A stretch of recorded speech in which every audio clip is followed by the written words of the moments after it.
चले जी रीड करते हैं आयरन डेफिशिएंसी एनीमिया। अच्छा जी, इसमें क्या होता है कि occurs due to increase demand especially during the growing period. ठीक है, जब बच्चा बड़ा हो रहा होता है, राइट।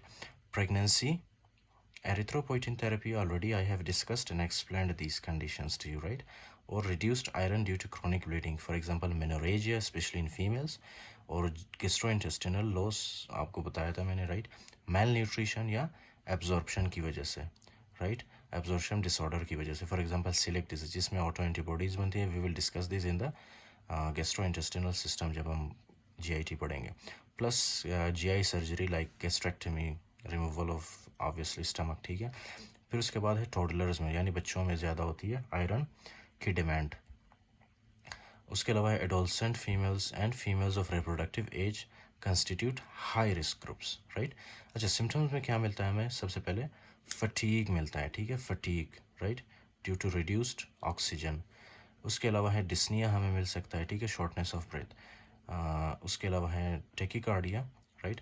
टेकिकार्डिया मैं आपको समझाऊंगा कार्डियोलॉजी और सीएनएस में, जब हम लोग पेरिफेरल रिसेप्टर्स के बारे में, पेरिफेरल केमो रिसेप्टर्स के बारे में पढ़ेंगे ना, तो उसमें मैं आपको बताऊंगा मैकेनिज्म ऑफ टेकिकार्डिया होता क्या है, राइट।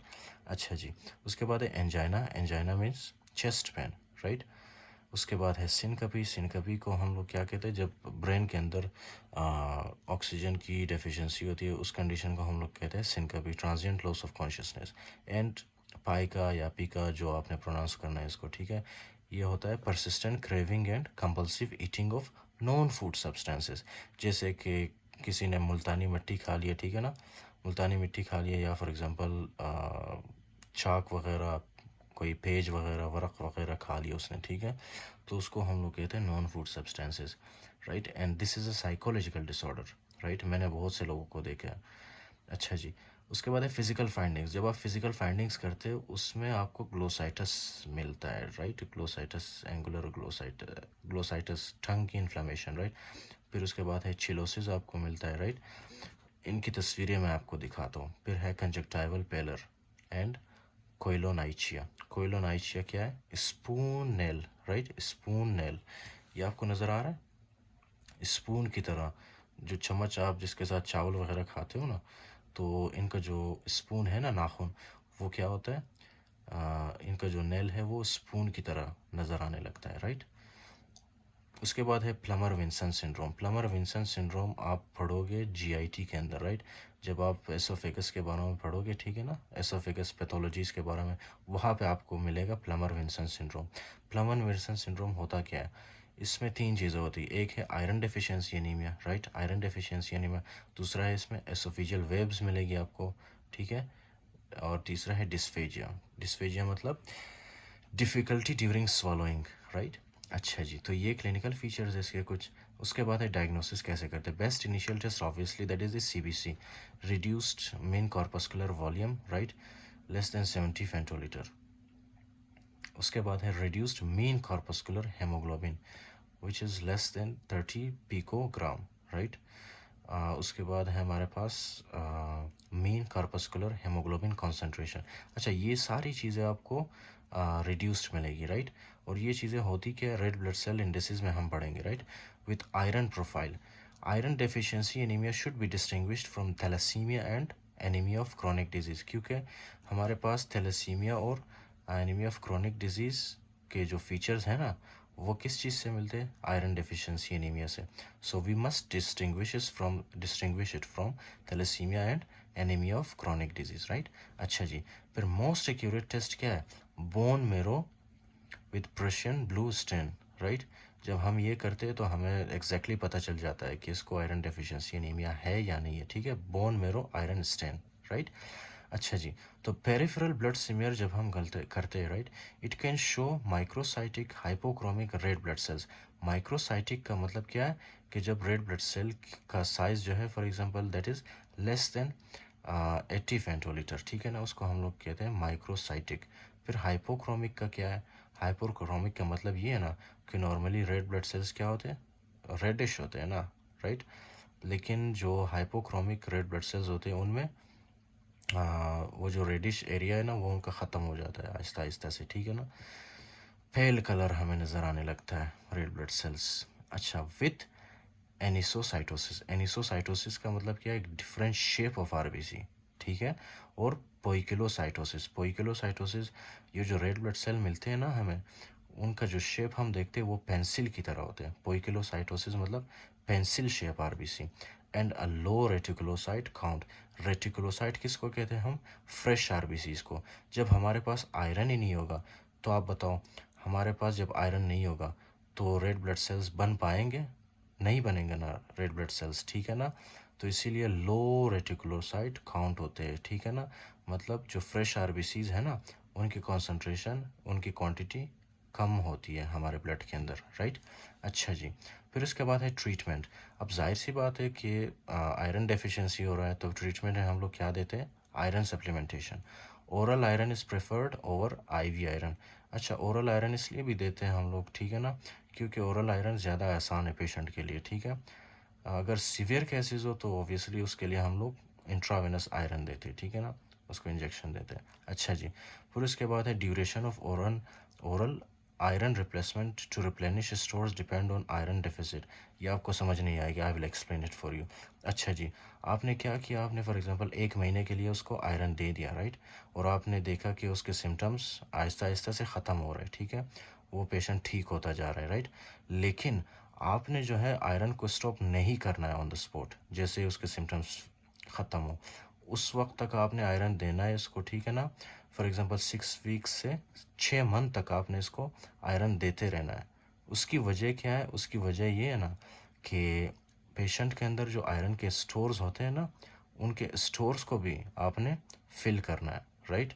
आपको मैंने बताया था ना कि आयरन किस चीज़ में, किस फॉर एग्जांपल फॉर्म में स्टोर होता है, फेरेटिन के फॉर्म में, राइट, स्प्लीन के अंदर। तो आपने जो है आयरन 6 वीक्स से 6 मंथ्स तक एटलीस्ट आपने देना होता है पेशेंट को, राइट, ताकि पेशेंट के अंदर जो आयरन के स्टोर्स है वो भी फुल हो, राइट।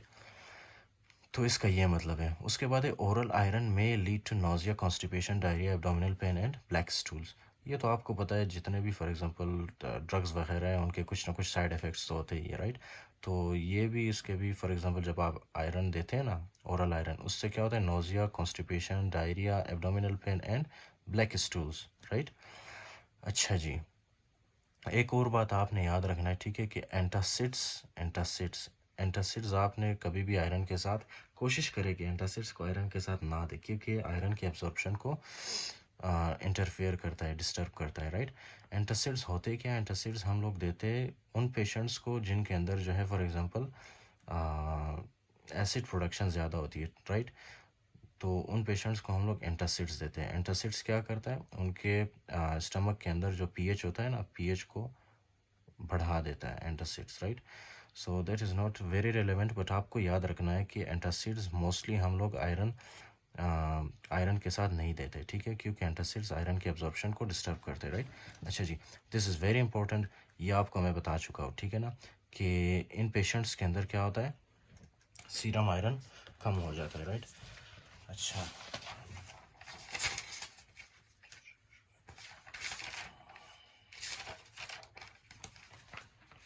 अच्छा जी, यहाँ पे मैंने आपको बताया था, राइट। फॉर एग्जांपल ये जो पेशेंट्स होते हैं ना, इनके अंदर क्या चीज़ होती है, ये पेशेंट्स। अच्छा जी, सबसे पहले फॉर एग्जांपल सीरम आयरन, इनके सीरम के अंदर ऑब्वियसली क्या होता है, आयरन की डेफिशिएंसी होती है, ठीक है ना। आयरन डेफिशिएंसी एनीमिया बोलते हैं इसी चीज़ को है, ठीक है, कि इन पेशेंट्स के अंदर सीरम आयरन कम होता है, राइट। अच्छा, सीरम आयरन का नॉर्मली जो होता है ना, वो होता है 100 माइक्रो मिलीग्राम पर डेसीलीटर, ठीक है। अच्छा जी, उसके अलावा है टोटल आयरन बाइंडिंग कैपेसिटी। इन पेशेंट्स के अंदर क्या होता है, टोटल आयरन बाइंडिंग कैपेसिटी ज़्यादा हो जाता है, राइट। क्यों, क्योंकि ये फॉर एग्जांपल ये है ना, टोटल आयरन बाइंडिंग कैपेसिटी का मतलब है ट्रांसफरिन के रिसेप्टर्स, ट्रांसफरिन के प्रोटीन्स बहुत ज़्यादा होते हैं इनके बॉडी के अंदर, इनके ब्लड के अंदर, राइट। लेकिन आयरन आयरन की कमी होती है इनके बॉडी के अंदर, राइट। अच्छा जी, फिर नेक्स्ट है फेरेटिन। फेरेटिन किस चीज़ को कहते हैं, स्टोर्ड फॉर्म ऑफ आयरन को फेरेटिन कहते हैं, जो कि कम हुआ होता है, राइट। मैंने आपको बताया था कि आयरन डेफिशिएंसी एनीमिया में क्या होता है, इतना सीवियर डेफिशिएंसी होता है कि फेरेटिन मतलब जो कि आयरन के स्टोर्ड फॉर्म है, वो भी ब्लड के अंदर रिलीज़ होते हैं, ठीक है ना, और वो भी कंज्यूम हो चुके होते हैं, राइट। इसीलिए हमारे बॉडी के अंदर क्या होता है, आयरन डेफिशिएंसी एनीमिया में आयरन की भी कमी होती है और फेरेटिन की भी कमी होती है, राइट। उसके बाद है परसेंटेज ऑफ ट्रांसफेरेंस सेचुरेशन, जो कि नॉर्मली कितना है 33%, लेकिन आयरन डेफिशिएंसी एनीमिया के केस में क्या होता है, आयरन डेफिशिएंसी एनीमिया के केस में ट्रांसफेरेंस सेचुरेशन कम हो जाता है, राइट। ट्रांसफेरेंस सेचुरेशन कम हो जाता है, राइट। तो इसी तरह है रेड सेल डिस्ट्रीब्यूशन विड्थ, ठीक है, ये बढ़ जाता है। पेरिफेरल स्मेर में हमें क्या नज़र आता है, माइक्रोसाइटोसिस और hypochromia, right. Response to iron supplementation increase haemoglobin, right. So this is all about the iron deficiency anaemia, right. अच्छा जी, एक और है इसमें ये चीज़, IV iron is preferred if the oral route is ineffective, gluten sensitivity, inflammatory bowel disease, GI malabsorption, post gastric bypass surgery, hyperemesis gravidum, right। तो ये आपने रीड करना है, they are not very relevant but आपने still आपने read करना है, ठीक है ना। IV iron is superior to oral iron in achieving a sustained hemoglobin response, reducing the need for packed red blood cell transfusion and improving the quality of life. For patient with chronic heart failure, inflammatory bowel disease, chronic kidney disease। अच्छा जी, तो सबसे जो most important चीज़ें हैं ना, वो मैं आपको बता चुका हूँ, ठीक है। आपने डायग्नोस कैसे करना है इन पेशेंट्स को, ये चीज़ें आपने देखनी है, राइट। ये सारी चीज़ें आपने देखनी है डायग्नोस करने के लिए। और ट्रीटमेंट में आपने क्या देना है, आयरन सप्लीमेंटेशन, राइट। और आयरन सप्लीमेंटेशन आपने कम से कम 6 वीक्स से 6 मंथ्स तक देना है, ठीक है, ताकि बॉडी के अंदर जो फॉर एग्जांपल फेरेटिन है ना, आयरन की स्टोर, वो भी फुल हो, राइट। तो इसीलिए 6 वीक्स से 6 मंथ तक आपने आयरन सप्लीमेंटेशन देना होता है, राइट।